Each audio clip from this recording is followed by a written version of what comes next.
In 2018, a gripping tragedy unfolded in Griffin, Georgia. Stephen Freeman and Mary Catherine Higdon, high school sweethearts with a 7-year romance, found their love story taking a dark turn. Stephen Freeman, born on January 1, 1995 in Thomaston, had grown up in Griffin, where he was cherished by a loving family. Stephen's parents dedicated themselves to providing him and his brother with a nurturing environment.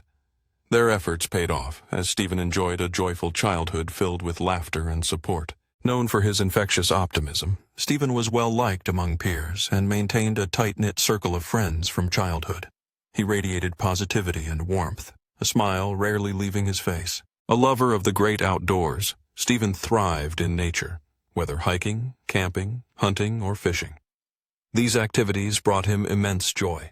His bond with his mother was particularly strong. He beamed with pride when she decided to further her education. After she earned her diploma, Stephen expressed his admiration in a heartfelt letter, addressing her as the most wonderful woman in the world. His gratitude for her sacrifices was evident, as he cherished the love and support she provided him and his brother. Enter Mary Catherine Higdon, a vivacious year-older high school classmate. Their connection was instantaneous, igniting a passionate romance. The two soon became inseparable, united by shared interests and a love for adventure. Mary Catherine matched Stephen's enthusiasm for the outdoors, eagerly embarking on camping trips and fishing excursions with him and his friends. Fearless and skilled with firearms, she quickly won over Stephen's close-knit circle. Mary Catherine, raised in a loving family, thrived on attention during her childhood, often captivating guests at family gatherings with her singing and dancing. Her boundless energy and creativity were complemented by her deep love for nature and animals. After graduating, Stephen and Mary Catherine took the significant step of moving in together. Stephen found work at a roofing company, while Mary Catherine served as a teaching assistant in a kindergarten. By 2018, Stephen was 23 and Mary Catherine was 24, having shared 7 years of their lives. Their relationship was not without its challenges, occasionally marked by arguments and even a brief separation. However, in every instance, their love prevailed, and they rededicated themselves to one another. Over the years, the couple developed a close relationship with each other's families. Mary Catherine frequently joined Stephen's family for Sunday dinners, where she was embraced as if she were their own daughter. The families often celebrated holidays together, bonding over shared traditions. Residing together on Sunnybrook Drive, their lives took a harrowing turn on the night of August 1, 2018. Just before 11 p.m., a cacophony of sirens shattered the calm of their street. A frantic Mary Catherine had called emergency services, her voice trembling as she declared, through tears, that she had accidentally shot her boyfriend. Desperate and remorseful, she struggled to recount the events that had transpired. In a chaotic retelling, she claimed that while trying to hand Stephen a gun, it had inexplicably discharged. In her panic, she insisted she had no reason to believe the weapon was loaded. When emergency responders arrived, they were met with a heart-wrenching scene. A young man lay on a mattress in the living room, with Mary Catherine, now a picture of despair, kneeling beside him. As the responders rushed in, she pleaded for help, her sobs echoing through the room, a haunting testament to the tragedy that had just unfolded. As chaos engulfed the room, Mary Catherine Higdon found herself in a state of sheer desperation, pleading with the officers, "Please help me, please." Her cries echoed as they attempted to escort her away, her voice rising in panic as she insisted she could not lose her boyfriend, Stephen Freeman. At that moment, despite the gravity of the situation, Stephen still had a pulse and was swiftly rushed to the hospital. Only after the immediate crisis had passed were the officers able to engage with Mary Catherine. Yet her shock was palpable, making it difficult for her to articulate her thoughts. Through her trembling words, she insisted that the tragic event had been an accident, asserting that the firearm had gone off unexpectedly as she attempted to hand it to Stephen.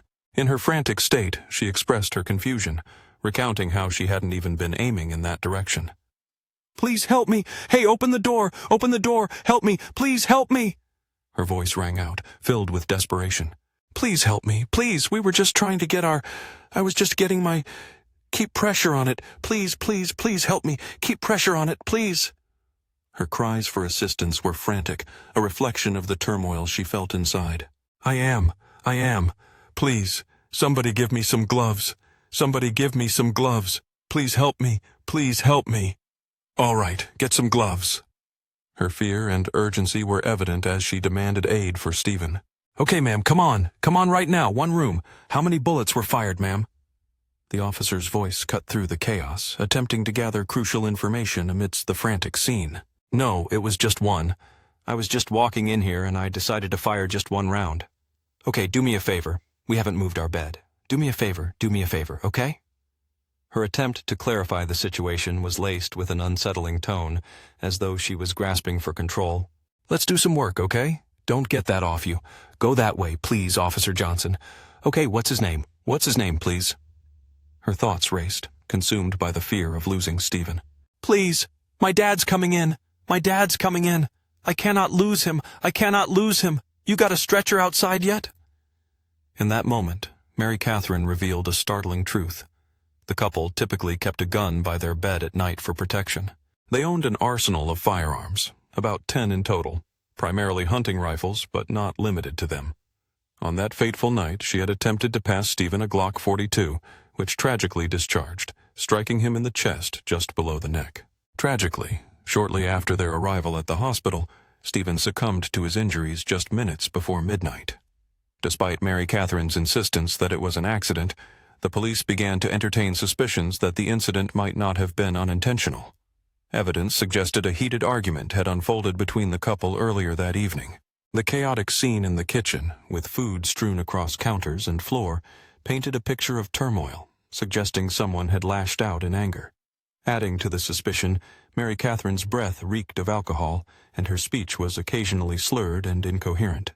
Given these circumstances, the police decided to transport Mary Catherine to the station for questioning, a move she acquiesced to voluntarily. During the interview, she maintained her assertion that the shooting was accidental, professing her love for Stephen. He was not just her boyfriend. He was the love of her life, her best friend, and she would never intentionally harm him. She explained that their mutual interest in hunting and firearms was the reason for having guns in their home, yet she stressed they were never loaded. Mary Catherine expressed her shock when the gun had fired. However, during the interrogation, she made a pivotal statement saying, "When I threw the gun to Stephen, it fired," a stark contrast to her earlier claim that she had handed it to him while he sat on the bed. This inconsistency raised red flags for the police. Her initial account of the incident had been altered, and with each passing moment, their skepticism deepened. They were particularly troubled by her experience with firearms, given her profession at the kindergarten. As the investigation unfolded, the police could not shake the feeling that Mary Catherine was hiding something. Her changing story, combined with the evidence of a tumultuous evening, painted a picture far more complex than an accidental shooting. Mary Catherine Higdon was not just an ordinary employee. She worked part-time at a local gun shop. With a sense of pride, she often claimed to possess knowledge about firearms that surpassed that of the average person, even exceeding her boyfriend's expertise. Trained in both handling guns and safety protocols, her confidence was palpable. This made it all the more difficult for the officers to accept the notion that someone like her would recklessly toss a gun to another person.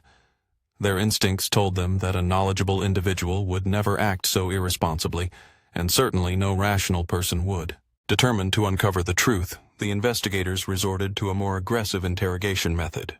They confronted Mary Catherine with their disbelief, urging her to abandon her lies and reveal what truly transpired.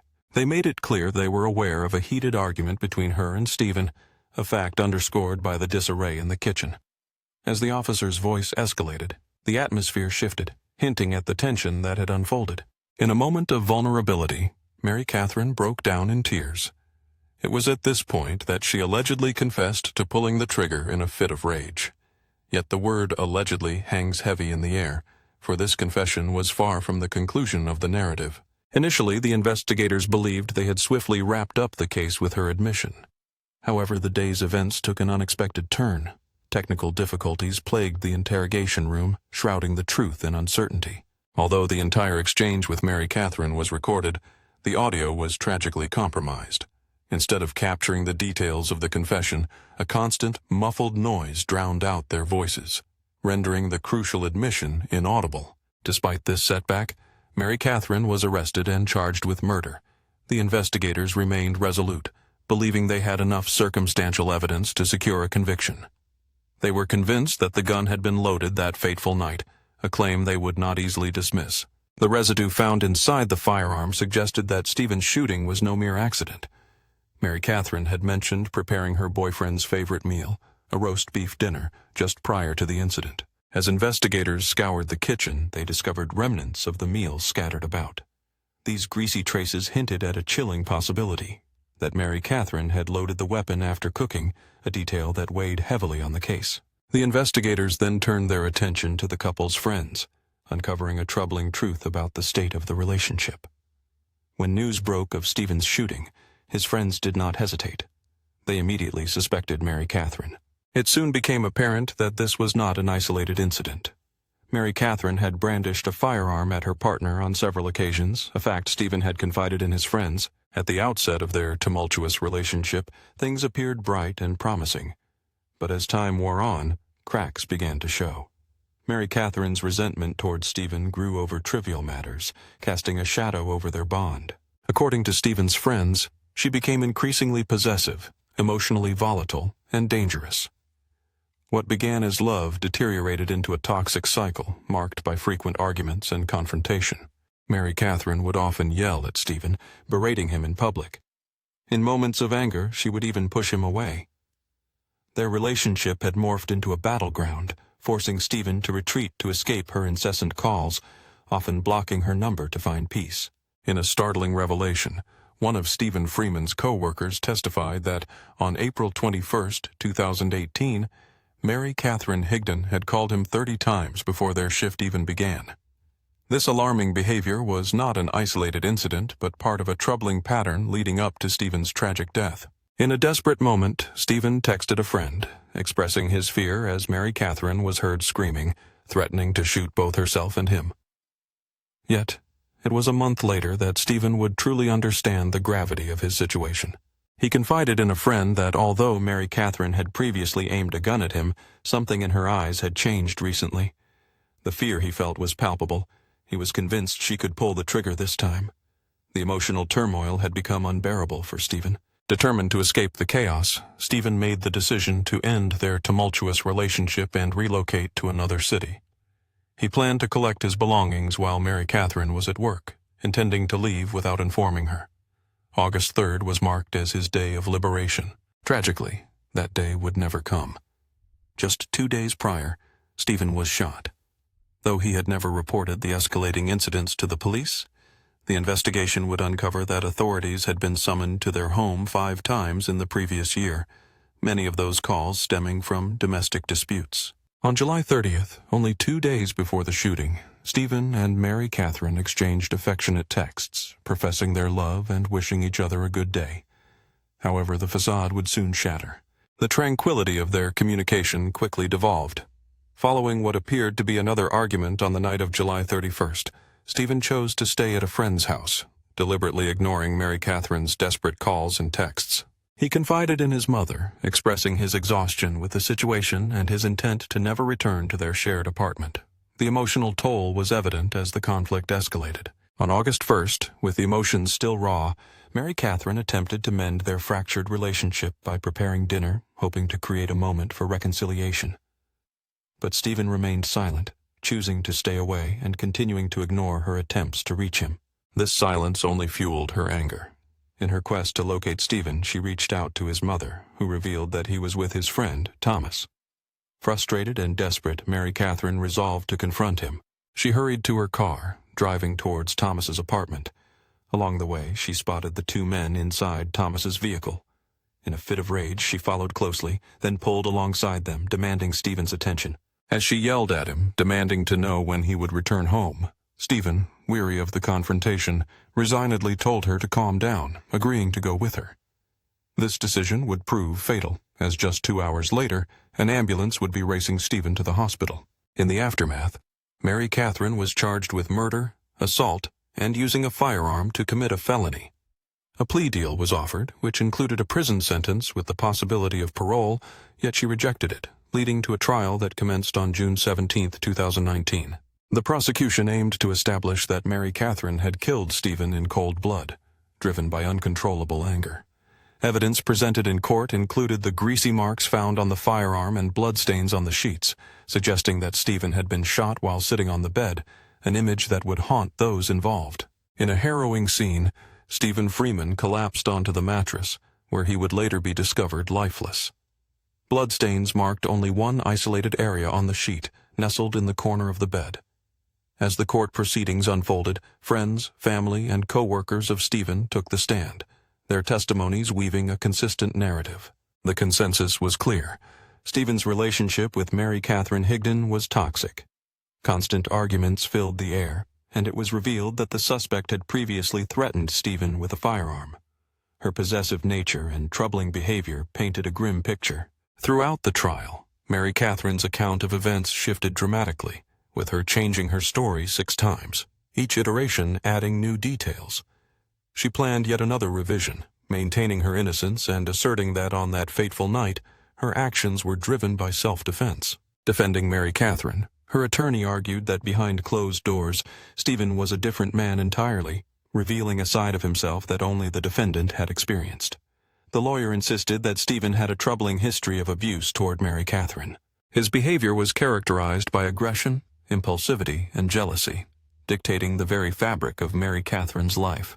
How she should dress, what she should eat, and how to spend her money. Control was a constant theme in their relationship. Stephen would often resort to violence, hitting her on the back of the head, and on one occasion he kicked her off the bed with such force that she struck her head against the doorframe.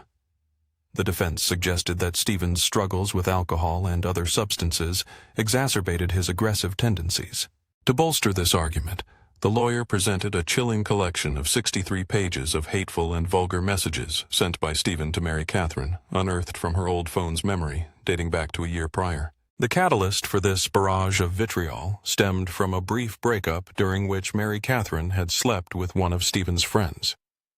This betrayal ignited an explosive rage within Stephen, leading him to unleash a wave of threatening and offensive texts. In one particularly disturbing message, he sent her a photo of himself holding a dead fish, captioned ominously, "This is you, B." Mary Catherine took the stand, her voice trembling as she recounted the harrowing details of her relationship with Stephen. She revealed that any attempt to assert herself was met with dire warnings from him. Warnings that promised twice the punishment if she dared to defy him. Each morning she was forced to prepare his clothes and shoes, folding them meticulously and placing them just so. The bathroom became a carefully orchestrated space, where everything had to be ready for Stephen, allowing him to simply step in for a warm shower. Accusations of infidelity were a constant source of conflict, often leading to violent confrontations where Stephen would grab her wrists, shake her, or strike her. Her lawyer read aloud some of Stephen's chilling messages, including, "The more you say, the worse it will be for you when I get home," and "I miss you so much I'm coming home to you, and it could end badly for you." He ominously added, "You might end up in the Red Room tonight." When her lawyer pressed her for clarity on what the Red Room entailed, Mary Catherine described a place where disturbing intimacies unfolded, a space where Stephen would bind her, choke her, or hit her. Tears streamed down her face as she recounted 2 harrowing instances where Stephen had gone too far, continuing intercourse without her consent. One particularly traumatic incident occurred after a trip to Disneyland, where Stephen's aggression escalated. Despite Mary Catherine's desperate pleas for him to stop, he callously responded that he had spent so much money on her that he deserved to get what he wanted in return. It was this pervasive fear of her partner that haunted Mary Catherine. In a chilling revelation, it was reported that Stephen Freeman exhibited exceptionally aggressive behavior. Despite Mary Catherine Higdon's desperate pleas for him to stop, he brazenly asserted that he had spent so much money on her that he deserved to get what he wanted in return.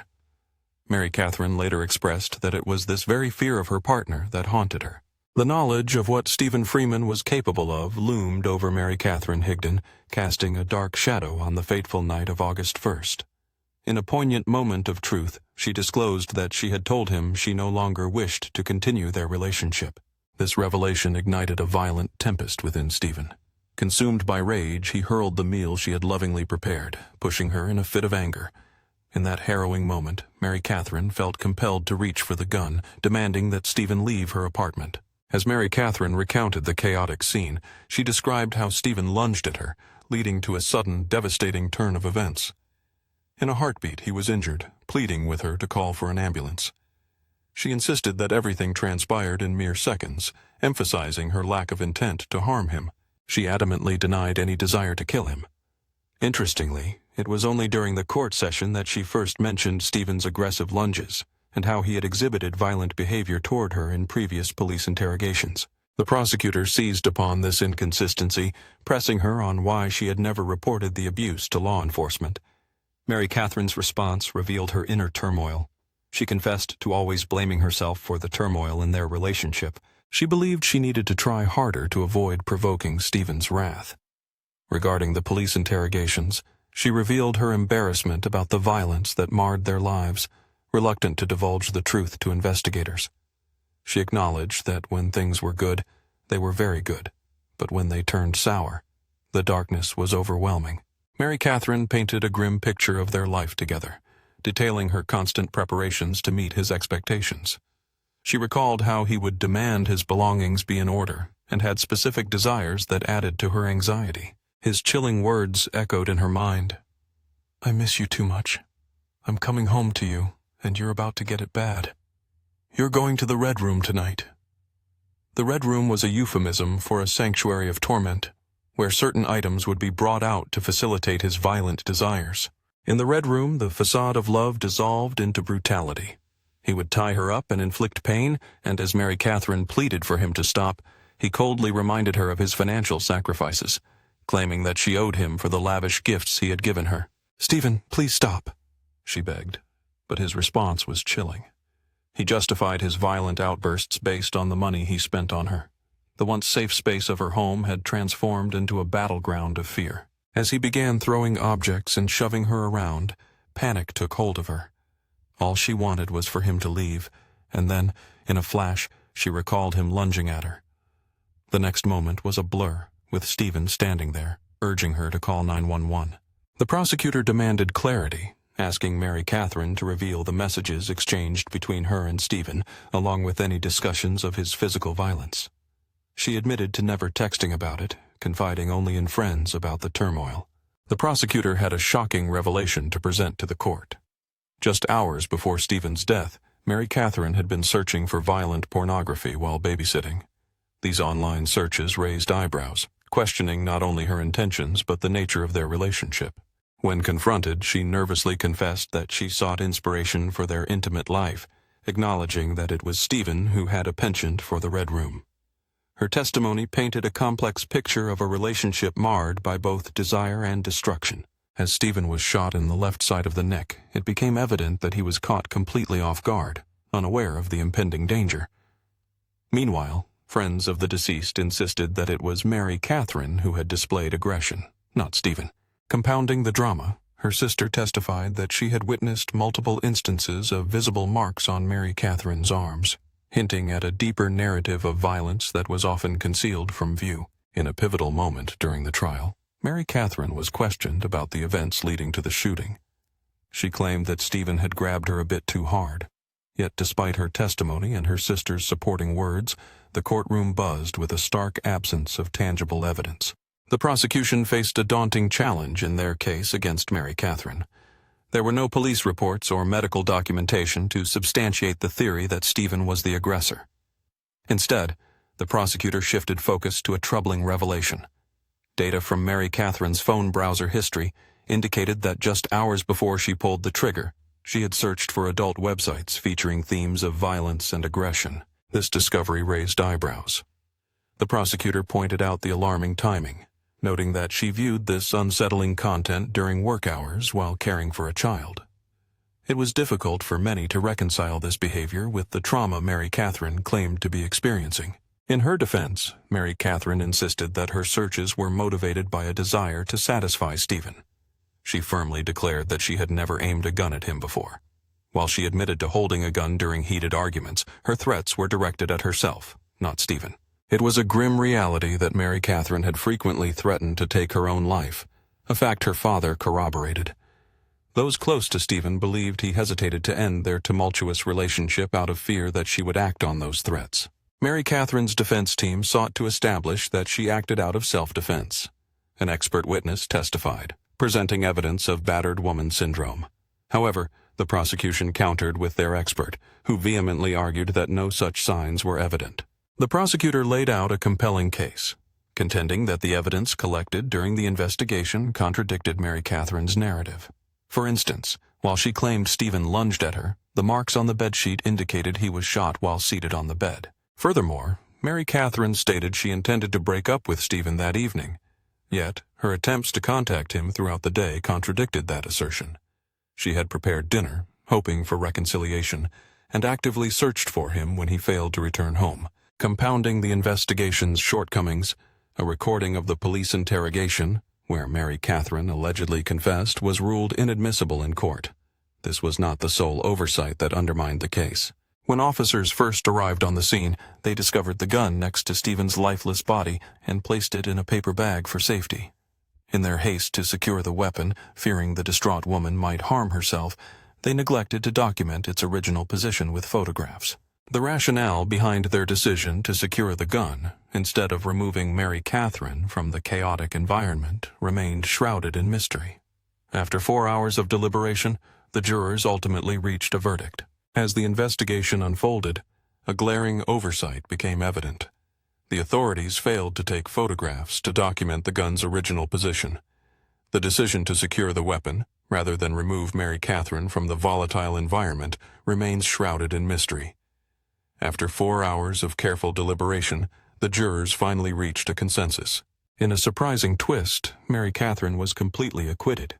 Intriguingly, most jurors believed that the defendant had indeed committed the alleged acts. However, they felt that the prosecution had not presented sufficient evidence to prove her guilt beyond a reasonable doubt. The jurors expressed concerns regarding the police investigation, noting critical flaws such as the mishandling of the weapon, ineffective confession recordings, and the failure to review Stephen's phone data. They were left with an incomplete picture of the tumultuous relationship between the couple, a significant factor that influenced their verdict. The character of Stephen Freeman remained a mystery, shrouded in whispers and fragments of memories. The only insights into his life came from the haunting remnants found on Mary Catherine Higdon's phone.